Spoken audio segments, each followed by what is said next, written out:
And I think people were so appalled by it, and I don't mean to make a comparison because I don't think there's a link, but but if it was an Algerian migrant who stabbed children, which is so contrary to every civilizational norm, I, my mind is drawn to the possibility that it may be in some way linked to what's going on in Israel. Because we did see children attacked on October 7th. Is there any indication whatsoever? Have authorities or police or anyone tried to understand the motive of an Algerian migrant? And I say again, as you point out, he's a suspect. He is not yet being convicted beyond a reasonable doubt in court. He's still in hospital, in fact. Is there any indication whatsoever of a motive? I mean, I suppose the reaction would be to say madness, but there was a deliberation here. There was a plan, it sounds like. Do we know why he did it? Was he heard shouting something like Allah Akbar? And again, I'm not suggesting it, I'm just asking. No, I mean, the police say that having looked into this in the wake of it, as they were doing their investigations, that they don't believe there's any particular religious or political motive. They think that the suspect suffers with psychiatric issues, and that was probably the primary contributing factor here, that it's not necessarily ideological. But I mean, that in and of itself, assuming that there is truth to this and that it is as it appears, that in and of itself would raise issues. And I think part of what is frustrating people is that this is the latest in a long string of very shocking crimes. So just last year, we saw the murder of a young girl. She was 23 years old, Aisling Murphy, who was just out for a run in her local area, in a nice rural area. And she was stabbed repeatedly to death by a man who has now been convicted, who was a Slovakian national. And of course, I want to make it absolutely clear as well. Of course, people of all nationalities and all groups commit crimes. Irish people commit crimes every day of the week. There's no one ideology or religion or ethnicity that has a monopoly on these sorts of things. But I do think there's a conversation that is worth at least considering when you think about the fact that people are coming to our country who we know very little about. You know, there's always going to be a baseline level of criminality, of violence. That's a terrible thing, but it is unfortunately a part of life and living in the reality that there's going to be evil people who do evil things. But I think there's a difference when you bring a guy from a country like Slovakia, like in the case I just mentioned, and he is born there and now he's here stabbing someone to death. That was a preventable crime. You know, maybe it's conceivable that if we knew more about this individual, we would have realized that he's bad news and he wouldn't have come here in the first place. So people don't want to have that conversation. They want to immediately deflect and say, oh, no, you're tarring everybody with a broad brush. Of course, it's not about most people who come from abroad, including my own mother, who's an immigrant from Jamaica, are perfectly normal, reasonable people who just want to live their life like anybody else. But it is naive and incorrect to act like everybody who comes to our country is going to be benevolent and well-meaning. And we should be able to point that out and have a conversation about that without being accused of being this kind of ist or phobe or whatever else. And especially as we move into the era of mass migration. In Canada, for example, there are no longer desk interviews. You no longer go and meet in person to apply to immigrate. It's all done over the computer. Like there's physically no one lays eyes on you. No one has a personal conversation. No one tests your reaction to things. There's no human element. It's just, in Canada, we're now at 4,000 migrants a day, every day of the week, 365 days a year. There's no way to vet that many people. And I agree with you that a lot of them are, maybe just seeking a better economic opportunity. But especially if you're bringing people from either a war-torn place where they might have PTSD for all we know, or a place where there are ideologies that are extreme. We don't know. But what we do know is how the government authorities and how the regime media try to stifle conversations about these things. You mentioned the case of the 23-year-old woman, Aisling Murphy.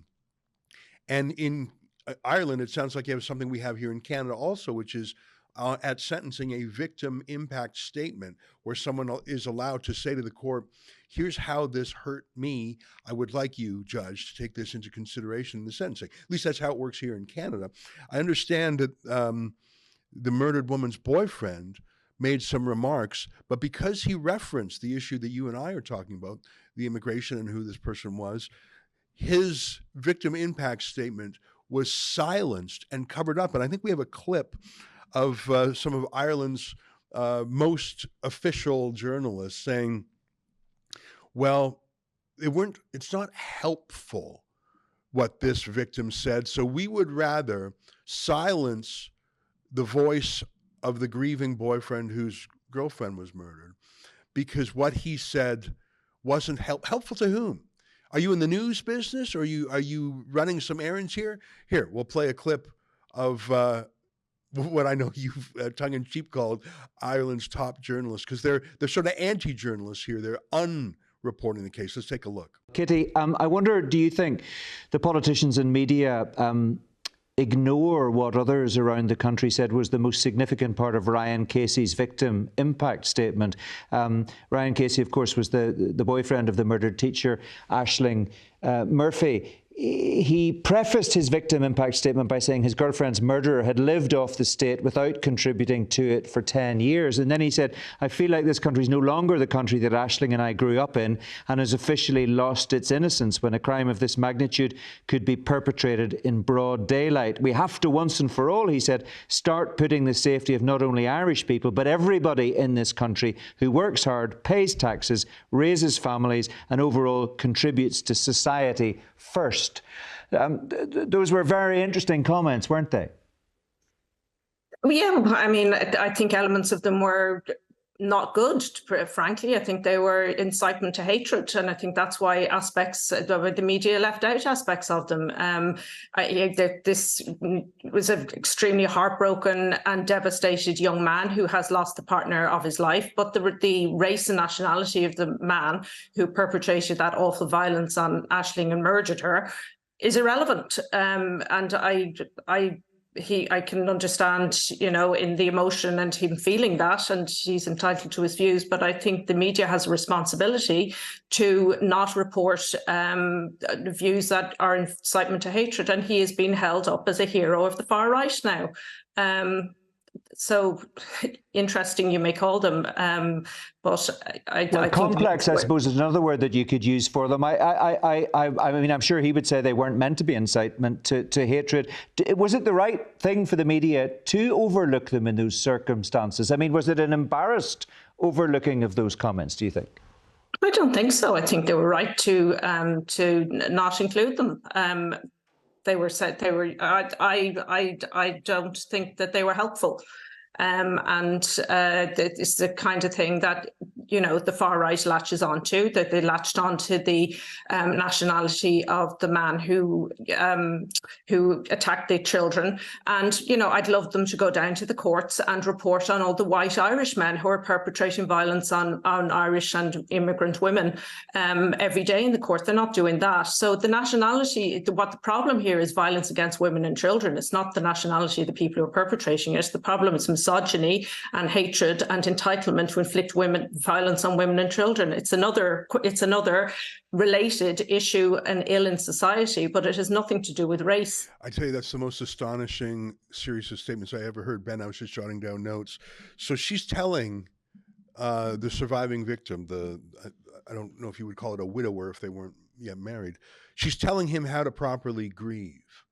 She's telling him what to feel and what to think. He's doing it wrong, she says. It's not good, what he says, and it's incitement to hatred. So that sounds like she's criminalizing his statement of grief. She repeatedly says he refers to race. I didn't hear a word about race in there. I don't think Slovakian or immigrant are races.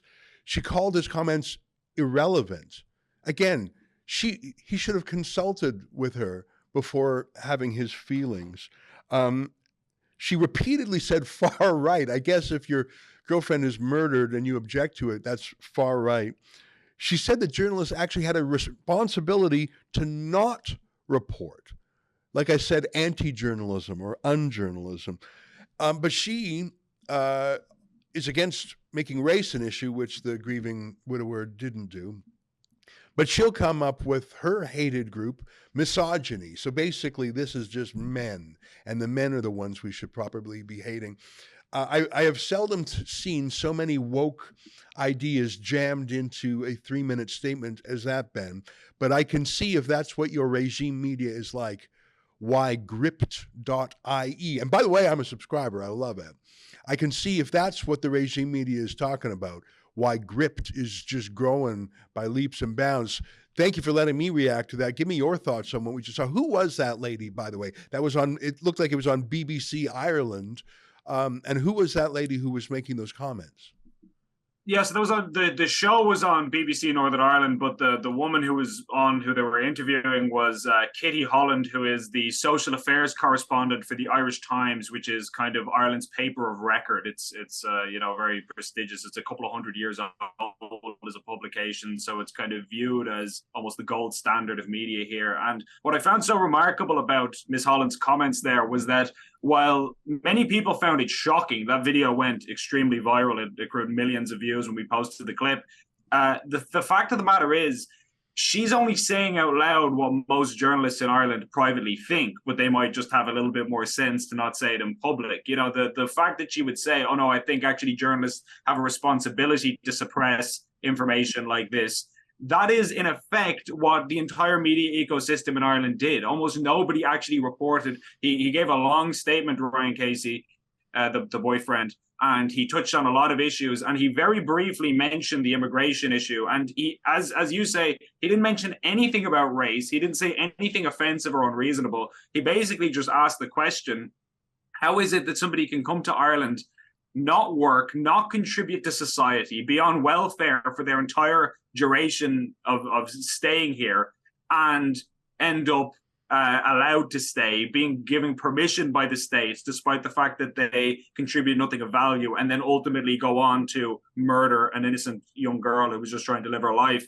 So he asked what is an incredibly reasonable question, which was a question that was on the minds of most people in this country in the aftermath of this appalling crime. And yet Miss Holland has now admitted on behalf of her media colleagues, who evidently agree with her, because you can see from the way they behaved, that the media views it as its job essentially to suppress this kind of information because it's hateful and far right and unhelpful, essentially, which kind of tells you all you need to know about why certain things are the way they are and why media is in the state that it's in here in this country.